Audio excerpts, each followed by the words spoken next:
पटवारी की परीक्षा हो चाहे कनिष्ठ सहायक वाली परीक्षा हो, इन दोनों परीक्षाओं में पेपर्स की जो बुकलेट जो होती है उसकी सील टूटने का मसला है। तो उस वक्त ये कहा गया कि जब पहाड़ में गाड़ी चढ़ती है तो सील टूट जाती है, लेकिन अब उसमें बॉबी पवार और उनके साथ कुलदीप सिंह धिंगड़ा हैं जो एक तरह से गाड़ी वगैरह कंटेनर प्रोवाइड कराते हैं जिनमें पेपर्स वगैरह कैरी किए जाते हैं। उसमें एक बड़ा खुलासा बॉबी पवार कर रहे हैं उनके साथ। बॉबी पवार, क्या खुलासा है, क्या नया निकल के आया जो सील वाला प्रकरण था उसमें? देखिए, सील वाला जो मामला था वो पहले से ही गंभीर प्रकरण था। उसमें हमने लगातार सरकार और आयोग से ये जांच की मांग की कि ये जो आप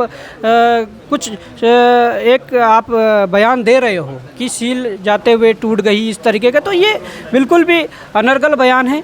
हमने उसकी जब तह तक जांच की और हमें जो शंका थी कि शायद ट्रांसपोर्ट के दौरान इस तरह की घटना को अंजाम दिया जाता होगा या जब पैकिंग होती है तब इस प्रकार की घटना को अंजाम दिया जाता होगा, परंतु ऊपर वाले के दुआ से हमारे सामने ऐसे साक्ष्य मौजूद हुए हैं कि जो 25 फरवरी 2023 को आइलेट्स के लिए जो परीक्षा हुई थी, उस परीक्षा की जो देहरादून में जो परीक्षा हुई और जो दिल्ली के लिए जो रवाना की गई, उसमें जो ट्रांसपोर्ट किया गया उस चीज़ को, तो रास्ते में किस प्रकार से उस कंटेनर का लॉक तोड़ा गया, ई लॉक भी तोड़ा गया, OMR बाहर निकाले गए, उसमें छेड़ाखानी हुई या OMR को बदला गया और गाज़ियाबाद में जाके उस लॉक को रिफिट किया गया। तो ये दिखाता है कि किस प्रकार से परीक्षाओं में नए नए हथकंडे अपनाए जाते हैं परीक्षाओं को लीक करवाने के लिए या परीक्षाओं में गड़बड़ियाँ करने के लिए। तो ये हमारे सामने जो भाई कुलदीप धिंगड़ा जी है, इन्होंने हमें जब चीज़ें बताई कि इस प्रकार की जो घटना हुई, इनके साथ पूरे साक्ष्यों के साथ इनके पास चीज़ें थी।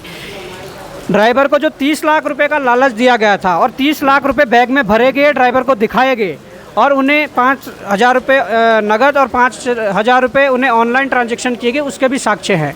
परंतु दुर्भाग्य ये है हमारा कि हमने पुलिस को जब धिंगड़ा जी ने जानकारी दी, 100 नंबर पे जब कॉल किया तो ड्राइवर की गिरफ्तारी तो कर ली जाती है, परंतु 12 घंटे के बाद या कुछ समय बाद उनको फिर छोड़ दिया जाता है, उन पर कोई कार्रवाई नहीं की जाती है। उल्टा इन्हें अलग तरीके से उत्तर प्रदेश मोहंड भेजा जाता है, ये वहाँ भी कार्रवाई करते हैं परंतु वहाँ कोई सुनवाई नहीं होती है। फिर जन सुविधा जो ऐप है उत्तर प्रदेश सरकार का, जन सुनवाई जो ऐप है, उसमें जब शिकायत करते हैं तो वहाँ से भी कोई ऐसी राहत नहीं मिलती है या कोई इस प्रकार के वो नहीं आता कि जिस प्रकार से देखा जा रहा है कि प्रश्न चिन्ह यहाँ पर उत्तराखंड सरकार, उत्तर प्रदेश सरकार, उत्तराखंड पुलिस और उत्तर प्रदेश पुलिस पर खड़े हो रहे हैं। तो मैं ये बताना चाहूँगा कि बड़ा गंभीर मामला है और जिस प्रकार से राज्य गिरोह, राष्ट्रीय गिरोह या अंतर्राष्ट्रीय गिरोह, ये सब मिले हुए हैं। कितना बड़ा ये गिरोह है, 80 से 90% केस सॉल्व था। अगर पुलिस चाहती, थोड़ी सक्रियता दिखाती तो इस गिरोह को आसानी से पकड़ा जा सकता था, इनकी चैन आसानी से तोड़ी जा सकती थी। ये अपने आप में बेहद संगीन मामला है और वैसे पेपर को लेकर के पूरे देश में हल्ला मचा है। तमाम राज्यों में इस तरह से पेपर्स लीक हो जा रहे हैं, कहीं पे कुछ कुछ गड़बड़ी आ रही है। अब जो बॉबी पवार, अब हम कुलदीप सिंह धिंगड़ा जी से बात करेंगे। वो गुड़गांव से, उत्तराखंड से नहीं, गुरुग्राम से हैं। धिंगड़ा जी, आप बताइए, उनके कंटेनर चलते हैं, ये क्या प्रकरण पूरा क्या है जो बॉबी भाई ने बताया? बेहद संवेदनशील मसला है, हमने तो बहुत झेला है इन परीक्षाओं के पेपर लीक हो जा रहे हैं, हमारे हज़ारों लाखों बच्चों के भविष्य का सवाल है। सरकार अपने स्तर पर कहती है साहब हम फुल प्रूफ काम कर रहे हैं, लेकिन पता चला तो रास्ते में कंटेनर रोक लिया जाएगा। आप क्या कहना चाहते हैं, क्या आपका पक्ष है?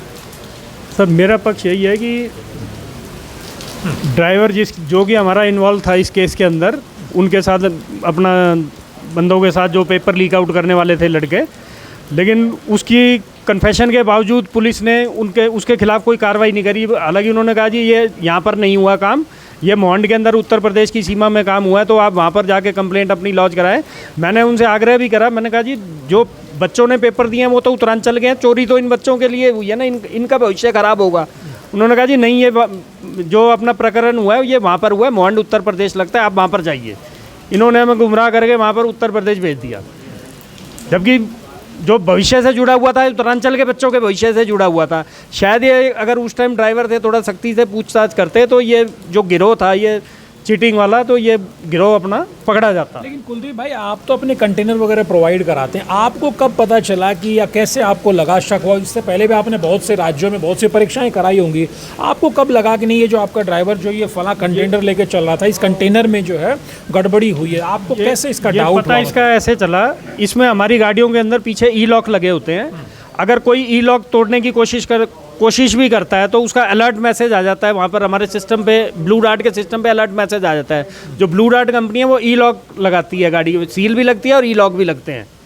तो वो ई लॉक का टेम्पर का मैसेज इनके पास आ गया। सैटरडे को जैसे एग्ज़ाम हुआ, संडे को छुट्टी होती है, तो इनको मंडे को पता चला कि भी ये टेम्पर हुआ है। ब्लू डार्ट कंपनी ने आपको बताया? ब्लू डार्ट कंपनी ने हमें सूचना दी 27 तारीख को, भाई आपका ड्राइवर और आपकी गाड़ी वहाँ पर देहरादून में है, तो आप वहाँ पर पहुँचो। तो हम वहाँ से दोपहर को निकलते हैं, रात को 7:30-8 बजे के आसपास हम देहरादून पहुँचे। उसके बाद हमने ड्राइवर से पूछा, भाई क्या तू इसमें मामले में इन्वॉल्व है, तू सच सच बता देगा, अगर उनको बंदों को पकड़वा देगा तो हम तेरे को कुछ नहीं बोलेंगे। तो उसने सब कुछ एकदम पूरा खोल दिया, भी मेरे को ऐसे ऐसे 30 लाख रुपए का लालच दिया, जिसकी वजह से मैंने कंटेनर खुलवाया। मेरे से गलती हो गई, अब मैं उन बंदों को पकड़वा दूंगा, मेरी सज़ा यही है कि मैं उनको पकड़वा दूंगा। ड्राइवर बता रहा है, कौन है वो बंदे, कौन है? एक बंदे जिसका नाम ले रहा था वो विक्की था। 2 गाड़ियाँ, उसने 2 गाड़ियों के नंबर दिए थे हमें। एक वो UK 0721, मेरे पास गाड़ी नंबर भी है अभी। बताओ, अगर हो तो बताओ, क्या दिक्कत है बताइए। UK 07 DW 2102, UK 07 DW 2102, ये गाड़ी का हाँ जी। ये उन्होंने चौकी इंचार्ज ने वहाँ पर ये नंबर अपने सिस्टम पे, जो भी इनके पास एम परिवहन होता है या जो भी इनके पास सिस्टम है देखने के लिए, चेक करने के लिए, तो इन्होंने डाल के देखा था। उन्होंने कहा ये गाड़ी क्रैक भी हो गई है, गाड़ी देहरादून की है। लेकिन अब ये नहीं पता कि वो गाड़ी चोरी की है या कोई नंबर प्लेट गलत यूज़ कर रखी है या गॉड नोस। कुलदीप जी, आप लोग तो बहुत जगह आपके कंटेनर जाते होंगे, बहुत सारी परीक्षा, जैसे आपने बताया ब्लू डार्ट ने जो वहाँ पे जो ई लॉक लगाया, वो तो एक फुल प्रूफ सॉलिड होता है। बिल्कुल वो, लेकिन अब वो पेचकस है इनके पास, वो हैक करने वाले इनके पास वो थे, इंस्ट्रूमेंट्स थे इनके पास। इन्होंने हैक करा उसको, फिर खोला और फिर इन्होंने दरवाज़ा खोला। मतलब ये पूरा बहुत बड़ा प्लान था ये। मतलब they even know the location of the packet ना, वेयर इट वाज प्लेस्ड। मतलब 15 मिनट गाड़ी रुकती है, 15 मिनट में लॉक भी हैक होता है, कंटेनर खुलता भी है, उसमें से सामान भी निकलता है, और फिर ये उसको कंटेनर को दोबारा लगाते हैं विदिन 15 और 17 मिनट्स। ओके, तो क्या आप उत्तराखंड के पुलिस के महानिदेशक के DGP साहब से या मुख्यमंत्री जी से क्या आप डिमांड करें? क्योंकि आपका तो कोई मतलब नहीं, आप तो हमारे बच्चों के भविष्य को लेकर के आप आए, क्योंकि आपको ब्लू डार्ट कंपनी ने कहा कि साहब आपकी फला गाड़ी का जो है ई लॉक है, उसको डैमेज करने की, उसको तोड़ने की कोशिश हुई है। हाँ जी, उन्होंने कहा जी चोरी क्या हुआ? हमने कहा जी चोरी तो यही है, आंसर शीट्स हैं उसके अंदर। अब ये बता ही रहा है लड़का, ये अपना सामने, वो गुनाहगार तो खुद अपना गुनाह कबूल कर रहा था। ड्राइवर है कहाँ? ड्राइवर वो अपना अभी घर पे चला गया, क्योंकि जब ये इन्होंने 10-12 घंटे उसको रिटेन करा, तो मेरे लिए तो पॉसिबल नहीं है ना कि मैं 10 दिन या 12 दिन, आज इस बात को मेरे ख्याल से 20 दिन हो गए, 20 दिन से ऊपर हो गए हैं। तो अगर उसको ड्राइवर को कुछ हो जाता है तो मेरे लिए भी दिक्कत वाला काम है। उसके घर वाले प्रेशर डाल रहे थे वहाँ से।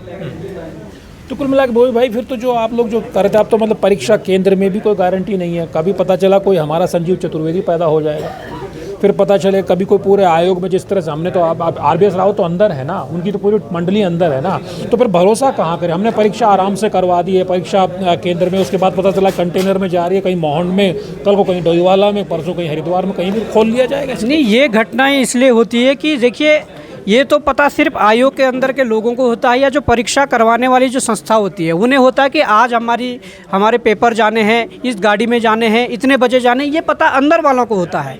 जब अंदर वाले लोग मिले हुए होते हैं तो इन गिरोहों के साथ मिलकर ये इस प्रकार के घटना को अंजाम देते हैं। अब यहाँ पर भी यही सवाल खड़ा होता है कि आयोग के अंदर तो बहुत सारे लोग हैं अभी भी जिन पे प्रश्न चिन्ह खड़े हुए हैं, जो गलतियाँ कर रहे हैं या जिन्होंने गड़बड़ियाँ की है। तो आयोग की सफाई करने के बजाय जब प्रदेश का युवा ये कह रहा है कि आयोग को एक बार पूरी तरह से हटा दिया जाए, या इस प्रकार की संस्थाओं में जहाँ गड़बड़ियाँ हो रही हैं वहाँ पर उनको रिफॉर्म लाने के लिए वहाँ पर उनको हटा के कोई नया स्टाफ या इस प्रकार की प्रक्रिया अपनाई जाए, परंतु सरकार और आयोग संज्ञान नहीं ले रहा है इन चीज़ों को।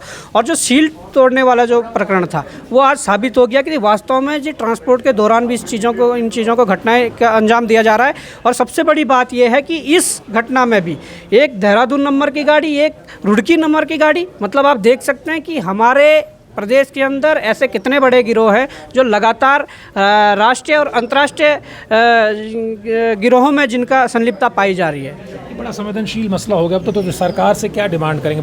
बेरोजगार युवा क्या सरकार से डिमांड करें? देखिए, सरकार से तो यही डिमांड है कि जो वर्तमान में उत्तराखंड में भी घटनाएं हो रही है उनको गंभीरता से लिया जाए, और ये पुलिस की जो कार्यशैली है इसमें क्यों इतनी ढिलाई हो रही है? जब ड्राइवर को इन्होंने पकड़ रखा था उस पर थोड़ी अगर तत्परता भी दिखाते, थोड़ी सक्रियता दिखाते, तो मुझे लगता कि एक बड़ा गिरोह जो राष्ट्रीय और अंतर्राष्ट्रीय गिरोह है जो पकड़ में आ जाता। परंतु मुझे ये भी शंका है कि जब इन्होंने अपने अंदरूनी विवेचना की होगी तो इन्हें लगा होगा कि कितने बड़े बड़े हाथ इसमें इन्वॉल्व है, कौन कौन लोग इन्वॉल्व है। इन्होंने इसलिए मामले को रफा दफा करने के लिए इन्हें वहाँ से छोड़ दिया होगा। शुक्रिया। लेकिन कुल मिलाकर आप समझ सकते हैं, कहने के लिए बहुत कुछ बचा नहीं है। किस तरह से परीक्षा केंद्र पे आप आराम से अगर परीक्षा करा देंगे, आप कहेंगे साहब पहाड़ पे गाड़ियाँ चढ़ती तो सील टूट जाती है, सील टूटने के कौन से कारण है? कम से कम इस खुलासे पर अगर यकीन किया जाए तो समझ में आता है कि किस तरह से एक सिंडिकेट काम करता है, जो कहाँ चरणबद्ध तरीके से परीक्षा के पेपर के साथ धांधली करने को लेकर के, वो परीक्षा केंद्र तक नहीं है, परीक्षा बनाने से लेकर के और परीक्षा जहाँ एक तरह से स्ट्रॉन्ग रूम तक जहाँ भी वो पहुँचती होंगी, वहाँ तक वो कहाँ डैमेज कर सकता है, कहाँ उसकी नज़र रहती है। नमस्कार।